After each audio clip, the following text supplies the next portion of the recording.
So now let's go to number 8, man. I think we said something about it earlier, but now we're going to get into the details of the church being what? Promoters. Promoters. And how does this work? My key text is, he gave some to be apostles, some prophets, some evangelists, some pastors and teachers for the equipping of the saints for the work of the ministry, for the edifying of the body of Christ. Okay? We have people, and most churches have some young people in the church. And this is for all people, but I want to start with young people. God has given them gifts and has probably called them. We know He's called them to the general mission as Christians. We need to find the gifts and promote their personal gifting. We need to give them opportunity, a platform upon which to minister in the church. We need to stir up their gifts like Paul did with Timothy. We need to promote them, cheer them on. They need to hear that they're good at something and that God looks good in them. We need to give them those opportunities. Everybody in the church. People need to be recognized. We need to talk about it. I try to do, at our Thanksgiving Harvest of Thanks meal in our church, I give out awards or try to just do something so that people in the church that serve in the church recognize that they're doing a good deed and they're helping the mission of the church.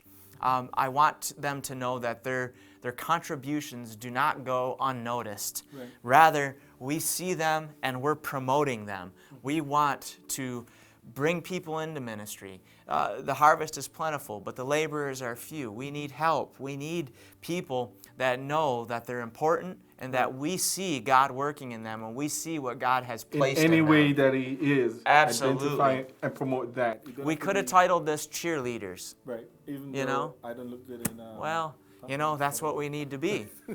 We need to promote people. We need to see the gift and help them develop it. We need to be with them. We can't just put them aside and bypass what is so evident in certain people in the church. We got to give them opportunity. We have to help them develop their gifts. Right. And even this entire thing that we do with the videos, this is years ago. I saw him and a man in the church, and he's the one that helps with the production of all of these videos.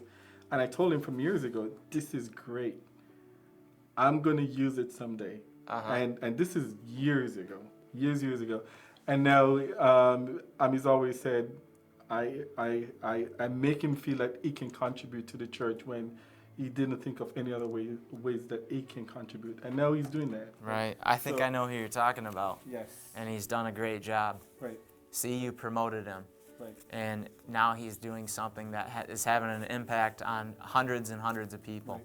So, I mean, that's the basic message of this lesson. Let's not forget to promote people and to recognize the gifts in them. And to give them opportunity to serve us through their gifts. Because as I go back to earlier, remember, your gifts belong to me. And so I need to promote you so that your gifts can serve me and others. Because if I need it, others need it. The gifts that God has placed in you.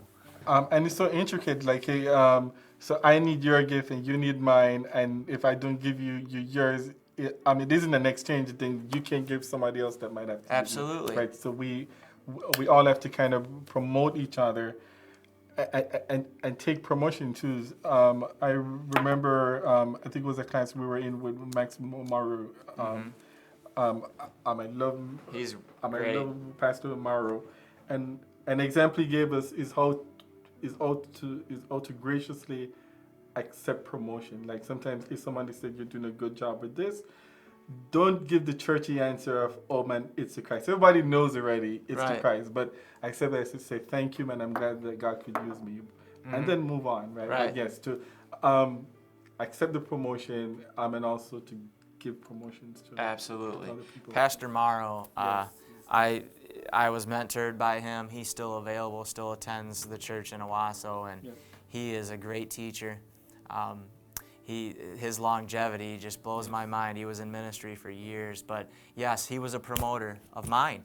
He promoted me in the church, and that's partly why I became the pastor there.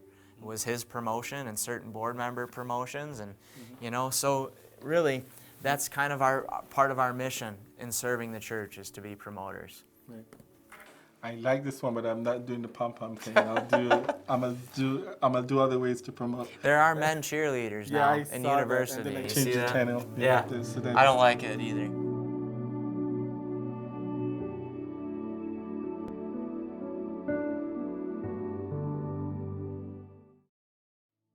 Work really hard to make these videos possible, and so I'm going to ask you to give.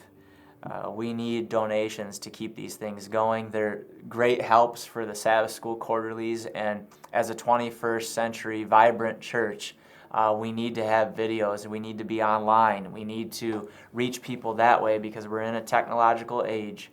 And this is how you meet the needs of the people, doing things like this. So I am going to ask, even though I'm not governing over this and not a manager or anything, I'm just one of the grunts. I know how much this cost, and I encourage you to find some way to contribute, some kind of contribution, some kind of donation. It will really go a long way.